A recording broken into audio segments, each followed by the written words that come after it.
You're listening to All Things Sports with Mike Davis.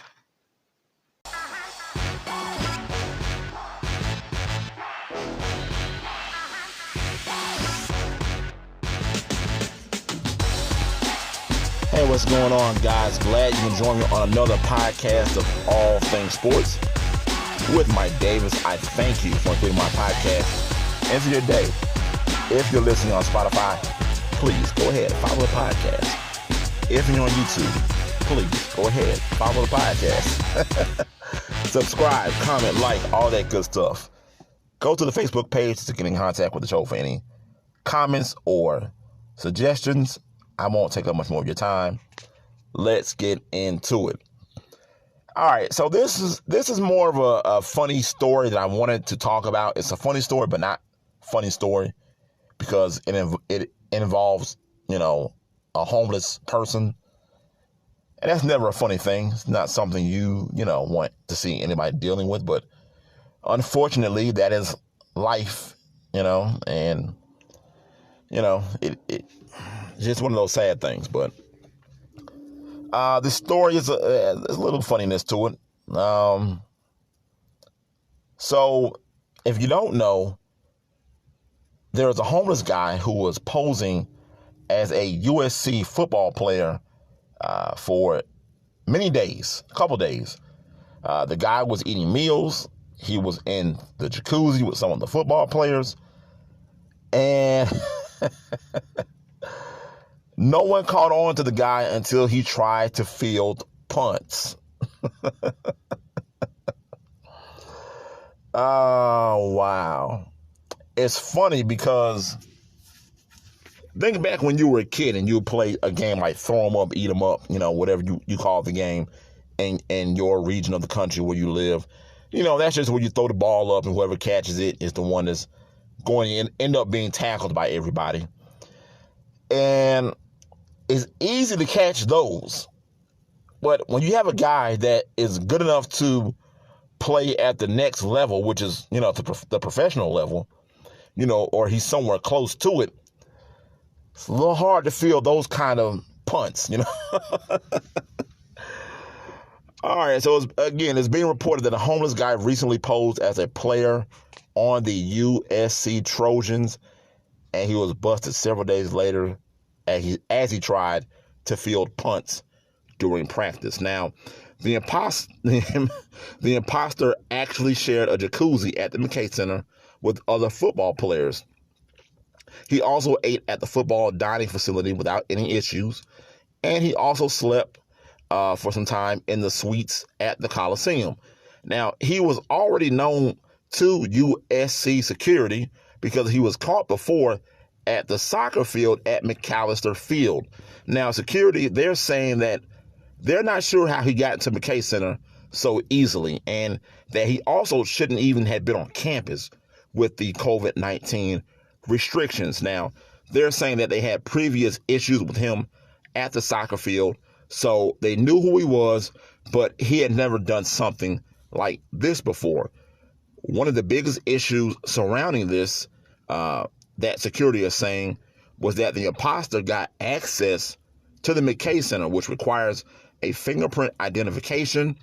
And it also turns out that the COVID-19 pandemic worked in his favor here because fingerprint technology hadn't been used as much, and some of the doors were purposely being left cracked open so that other athletes can be allowed easy access into McKay Center.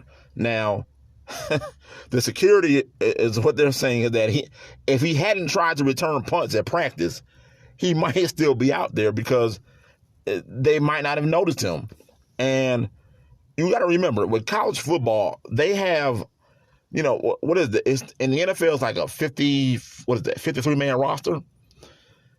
In college and in high school, that number goes way past that. So, excuse me. So you have coaches that probably don't even know or recognize some of these guys who might be a walk-on or they might be redshirt guys, and he just snuck through the cracks, and honestly, I would think that some of the players would have caught on before the coaches. I can actually see the coaches not catching on, because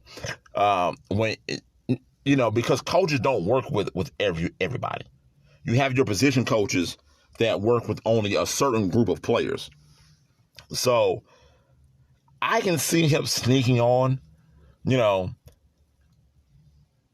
then again, now that I think about it, whatever coach he was working with should have known, hey, I haven't seen you before, What's your name?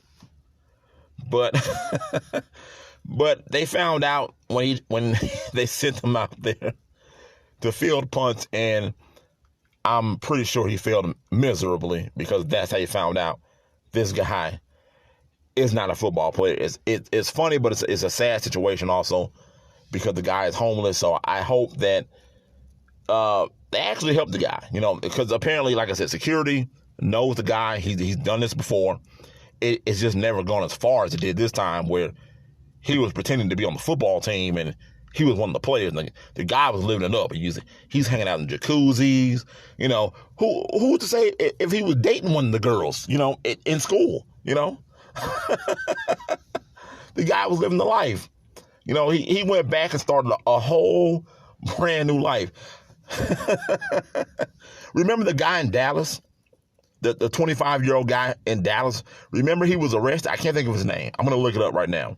But remember, he was arrested after posing as a 17-year-old high school kid. This was back in like 2017, 2017? Okay. All right, I just found it. It was 2018. 2018. Sidney Gilstrap Portley enrolled at Skyline High School under the name of Rashawn Richardson. Now, excuse me, this guy is 25 years old, and he's posing as a 17-year-old. All right, so he's in school now under the name of Rashawn Richardson. Now, I'm reading it, and he was in high school for nearly 9 months. He was even voted the District 11 5A offensive MVP. So this guy is out here going hammer time. 25 years old, and he's out here schooling these 15-year-old boys. He's out here dunking on guys. He's pulling up for 3 on fast breaks. Oh, man. Oh, all right. His plan fell apart, however, when one of his former high school coaches informed his basketball coach that one of his former players who graduated some time ago is playing for you. Now, oh, wow. Now, Portley's father told the news station that the 25-year-old has a child and a live-in fiance and chalked the scheme up to mischannel determination. His passion is basketball, and he tried to push rewind in his life. So that's what the father told news stations in Dallas. So I remember that story. I remember when that story came out. And there was another one, too. I'm not going to look that one up, but there was another one. I think the guy was like 30 years old, and he went back to high school. He was actually sleeping with some of the girls in the school. He went, I mean, he really went, he played the part to the T, But this 25-year-old guy, yeah, he said he was going to make up for whatever he lost, and he said he's getting to the NBA by any means necessary. I get it. Don't get me wrong. I get it. Would I be dumb enough to do it? No. Hey, look, baseball players do it. Baseball players lie about their age all the time.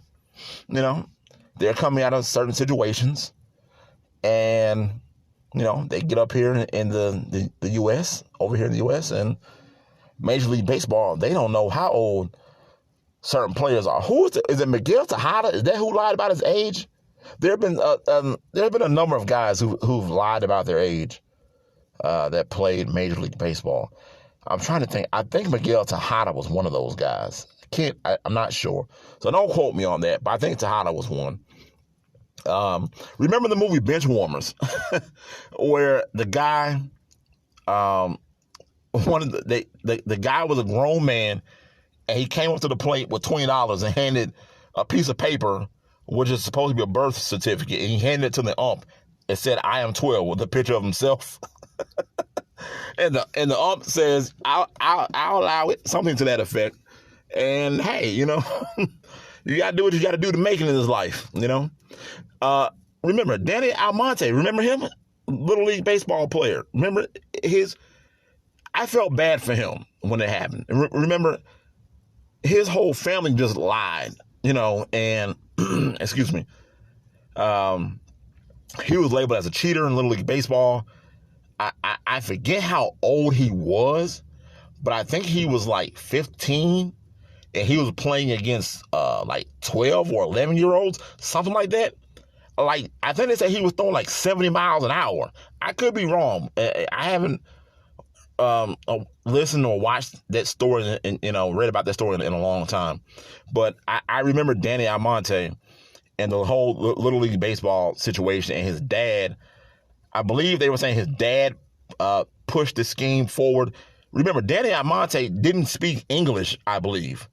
And apparently he knew nothing of what his dad was doing. And I think the boys, it was either his grandmother or his aunt, it was some woman saying that they had to commit fraud to help him achieve or something to that effect. Like I said, it's been a while since I've read up on the story. I really haven't kept up with Danny Almonte since that whole situation happened in the early 2000s. So, I mean, it happens, and I doubt this will be the last time you'll see somebody, sneaking in trying to play, go field some punts, or you have a 25-year-old guy with a wife and kid at home.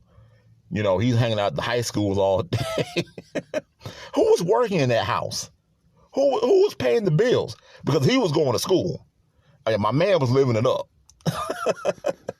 Hey, look, what are your thoughts on that? Let me know in the comments section about these stories that I just mentioned. It's crazy, right? But again, like I said, that won't be the last time you'll hear a story like that. It'll be somebody who thinks they can outsmart somebody, and they'll be 27 hooping against 15-year-olds. So my guy, the 25-year-old one, wow, that's the best one. The guy was named offensive MVP. I mean, he was going places. He was going to get a scholarship from Georgetown. He was going to be one and done, and he was out, and he was getting paid. He was going to be drafted by the OKC Thunder.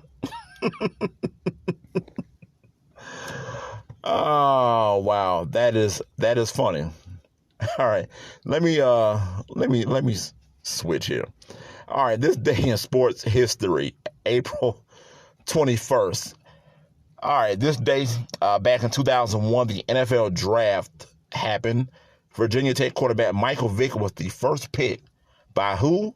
My Atlanta Falcons. Michael Vick. He should be up there with the what if stories, one of the bigger what if stories. You have the Bo Jackson what if, the Penny Hardaway's what if. I think Michael Vick deserves to be in that what if category. If he doesn't go to prison, does he learn how to play quarterback in the NFL? He started to learn under Andy Reid, but he was a little older. But if he never went to prison at all, I don't know, because Jim Moore Jr. wasn't a great coach for him. I thought that Dan Reeves was a better coach for him, and he even admitted he was learning how to play quarterback more under Dan Reeves. I mean, Dan Reeves, all he did really was just coach John Elway to a couple of Super Bowls. He didn't win those Super Bowls. John Elway won those Super Bowls later on, 2 with Mike Shanahan. But remember, Elway went to, I believe, 3 with Dan Reeves, but they lost those 3. I believe one was to the Giants, one was to the Washington football team, because we can't say the other name, and I want to say the other one was a loss to the 49ers. I could be wrong on that. I could be wrong. So, hey, look, that's all I got for you today, folks. I thank you for including my podcast into your day. If you're listening on Spotify, follow the podcast. If you're on YouTube, subscribe, comment, like, all that good stuff. Go to the Facebook page to get in contact with the show for any comments or any suggestions. You've been listening to All Things Sports with Mike Davis. And remember, it's your world. I'm just giving my opinion. I'm out. Peace.